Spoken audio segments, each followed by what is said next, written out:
उद्धवजी ते साधारण 3 वाजता दिल्लीत येतील आणि शिवसेना पक्षप्रमुखांच्या पुढल्या 2 दिवसामध्ये नक्कीच काही महत्त्वाच्या गाठीभेटी आहेत. मी कालही आपल्याला सांगितलं. आज म्हणाल तर आज काँग्रेसचे काही नेते त्यांना भेटायला येणार आहेत प्रमुख. त्यात रमेश चेन्थिला जे महाराष्ट्राचे हायकमांड आहेत. संध्याकाळी त्यांनी दिल्लीतल्या मराठी पत्रकारांशी संवाद साधणार आहेत. इतर काही प्रमुख बिगर राजकीय लोकांच्या गाठीभेटी आहेत. उद्या दिवसभर अशाच गाठीभेटीने त्या दिवस भरगच्च आहे. त्यात खास करून राहुल गांधी आहेत, मल्लिकार्जुन खरगे आहेत, सोनिया गांधीजी उद्या त्यांची भेट होऊ शकेल. दिग्विजय सिंगजी येणार आहेत त्यांना भेटायला. काँग्रेसचे सगळे नेते, तृणमूल आणि आप काँग्रेसची डेलिगेशन्स त्यांना भेटणार आहेत. याशिवाय महाराष्ट्रातील सध्या अधिवेशन सुरू आहे. महाराष्ट्रातल्या खासदारांनी इच्छा व्यक्त केली आहे सर्व पक्षीय की त्यांना भेटायचं आहे. तर त्यानुसार त्यांना आता कोण कधी येते आम्ही पाहतो. पण महाराष्ट्रातली बहुतेक खासदारांनी शिवसेना पक्षप्रमुखांना भेटण्याची इच्छा व्यक्त केली. त्यात भेटणाऱ्यांमध्ये प्रामुख्यानं श्रीमंत छत्रपती शाहू महाराज आहेत. इतर काही पक्षाचे प्रमुख लोक आहेत. 8 तारखेला सकाळी उपराष्ट्रपती जगदीप धनकर यांनी त्यांना उपराष्ट्रपती भवनामध्ये आमंत्रित केलं आहे सहकुटुंब ब्रेकफास्टसाठी. तर ते तिकडे जातील आणि पुन्हा त्या दिवशी त्यांच्या काही गाठीभेटी आहेत.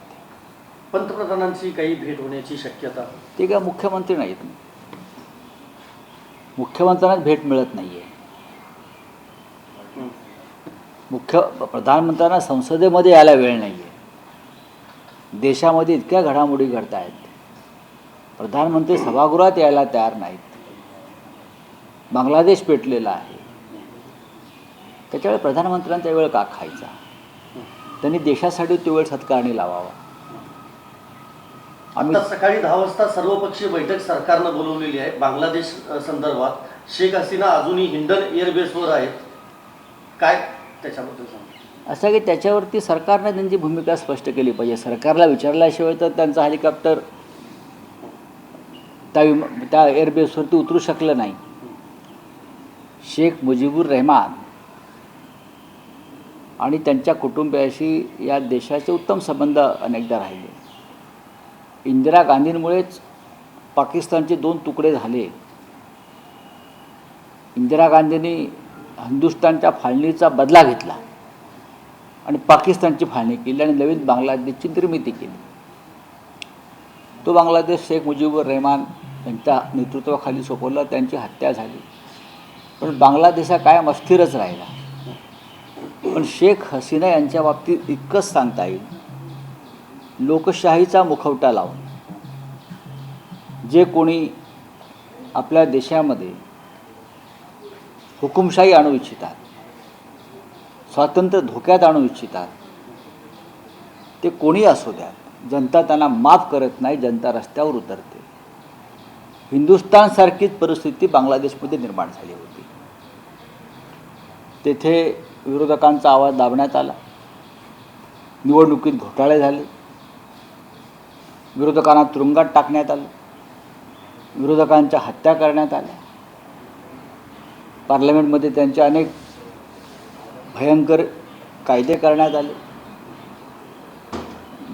जनता महागाई बेरोजगारी यांच्याशी लढत राहिली. आणि शेख हसीना या प्रधानमंत्री म्हणून अपयशी ठरल्या. फक्त आश्वासनं देत राहिल्या.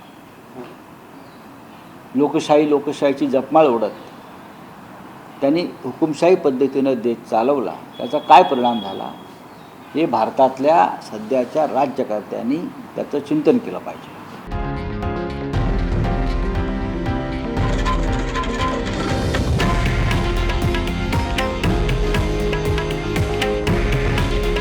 हे आहे देशातील नंबर 1 न्यूज नेटवर्क आणि आपण पाहत आहात TV9 मराठी.